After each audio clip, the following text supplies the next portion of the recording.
wabarakatuh. Oke teman-teman semua, kembali lagi dalam channel kesayangan kita, Ekonom Santai. Oke, dimana kita akan belajar ekonomi secara santai, dan saya akan berusaha menjelaskan dengan bahasa-bahasa yang sederhana seperti itu ya. Oke, kali ini kita akan belajar terkait dengan pembagian ilmu ekonomi. Ini adalah salah satu seri dari pengantar ilmu ekonomi gitu ya. Jadi tentu saja bisa dipelajari oleh teman-teman semua, baik itu SMP, bagusnya dari SMP, SMA gitu ya. Oke, jadi kalau misalnya kita lihat beberapa perkembangan ilmu ekonomi sudah kita bahas sebelum-sebelumnya. Jadi kalau pembagian ilmu ekonomi itu dianya ada yang disebut dengan ilmu ekonomi deskriptif. Oke, baru ada ilmu ekonomi teori yang biasanya di dalamnya adalah ekonomika mikro, ekonomi makro juga, dan juga ada namanya ekonomika terapan seperti itu. Ada moneter, ekonomika publik, ilmu ekonomi industri, ada internasional, ada regional, ada sumber daya alam, SDM, sumber daya manusia, ada juga ilmu ekonomi syariah.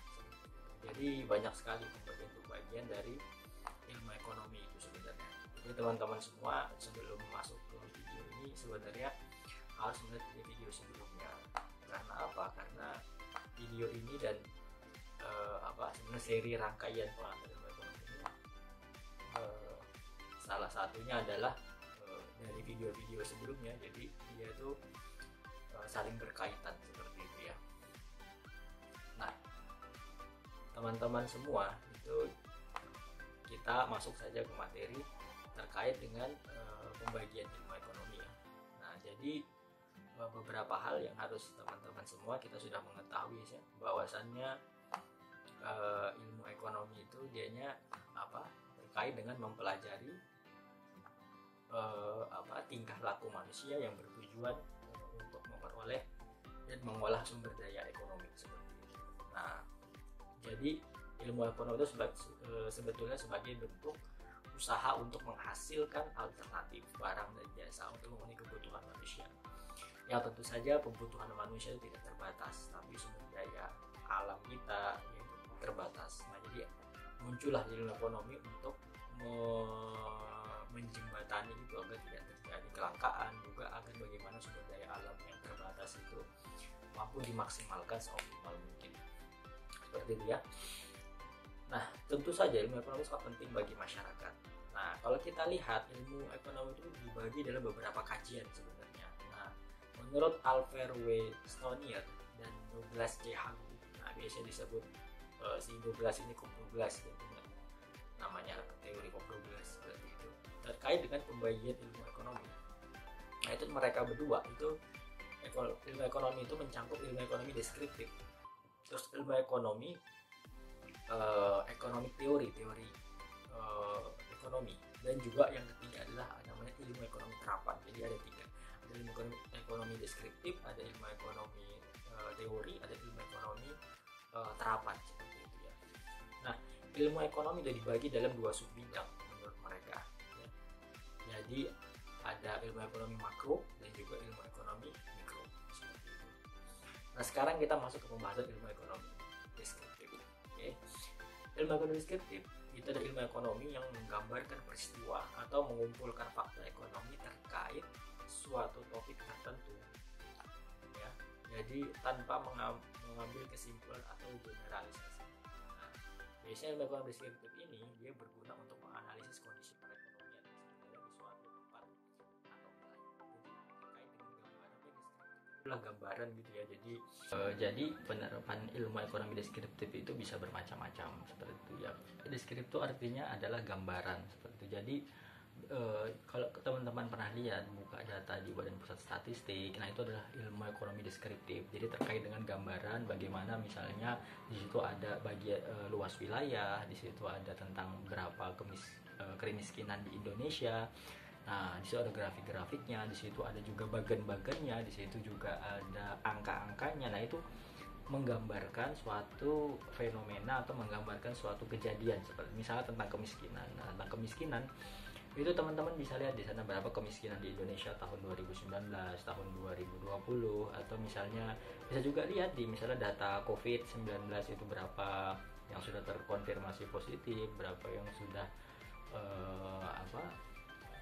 ODP-nya berapa, probability-nya berapa. Nah, itu ada semua di website. Nah, jadi ilmu ekonomi itu terkait dengan gambaran suatu fenomena seperti itu. Jadi bisa dilihat di situ bahwasannya berapa luas wilayah Indonesia dan sebagainya. Jadi data-data yang dianya itu tidak data-data yang ada di website biasanya website pemerintah atau sebagainya, itu termasuk ilmu ekonomi deskriptif karena dia menggambarkan suatu peristiwa atau menggambarkan suatu cerita atau fenomena seperti itu ya.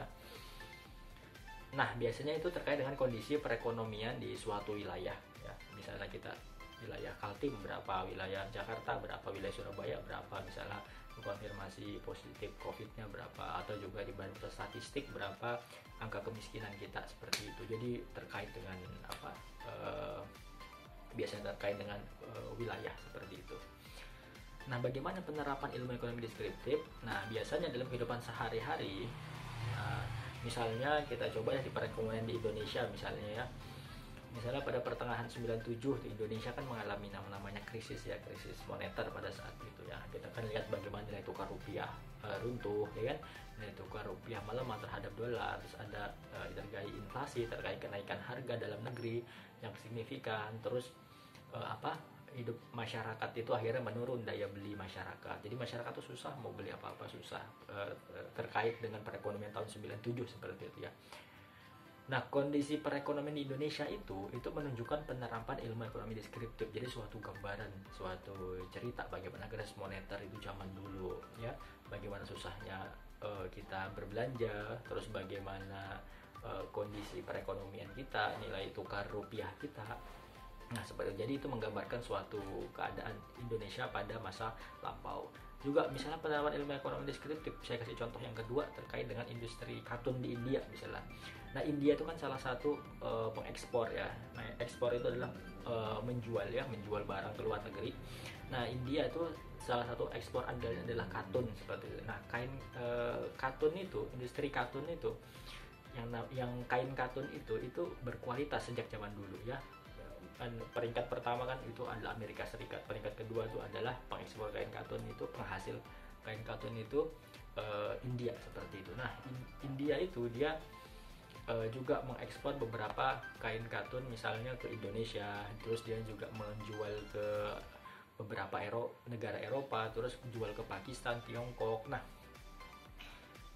habis itu juga berkaitan dengan masalah tersebut, misalnya Indonesia kan harus berperan aktif tuh di dalam ekspor impor juga kan, jangan sampai kita tuh kalah dengan India, yang di India tuh sudah mengekspor ke Tiongkok, mengekspor ke Amerika, mengekspor ke hampir setengah daripada dunia seperti itulah. Jadi maka Indonesia itu harus berperan aktif bagaimana caranya ekspor kita itu lebih hebat dibandingkan dengan ekspor si negara India tersebut. Nah, peran Indonesia itu harus ada dalam situ. Jadi bagaimana caranya kita harus menang dari India, ekspor kita dalam hal ini adalah kain katun seperti itu ya.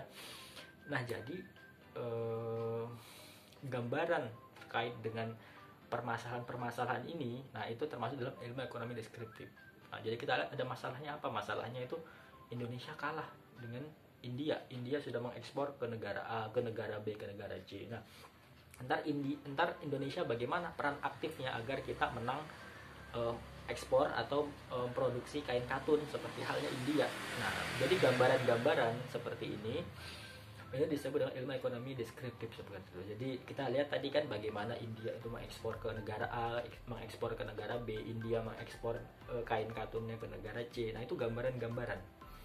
Nah, gambaran-gambaran inilah, perekonomian inilah yang disebut dengan ilmu ekonomi deskriptif. Nah, terus entar terkait dengan permasalahannya ini, bagaimana Indonesia agar produksi kain katun kita juga menang melawan India. Jadi jangan sampai India itu di atas kita, di atas Indonesia seperti itu. Nah gambar-gambar permasalahan ini, terus entar bagaimana bentuk peran pemerintah, terus bagaimana pemerintah mengintervensi, peran aktif pemerintah agar perekonomian kita ini maju terkait dengan industri kain tadi itu. Nah itu juga salah satu gambaran dari ilmu ekonomi deskriptif seperti itu ya. Nah terus kita mempelajari ilmu ekonomi deskriptif itu harus ada beberapa hal yang diperhatikan, yaitu ya. Nah jadi misalnya kan sekarang ini kan kehidupan makin kompleks seperti itu ya. Jadi kita tuh mau nggak mau tuh bagaimana caranya itu kita perlu belajar namanya ilmu ekonomi deskriptif ini.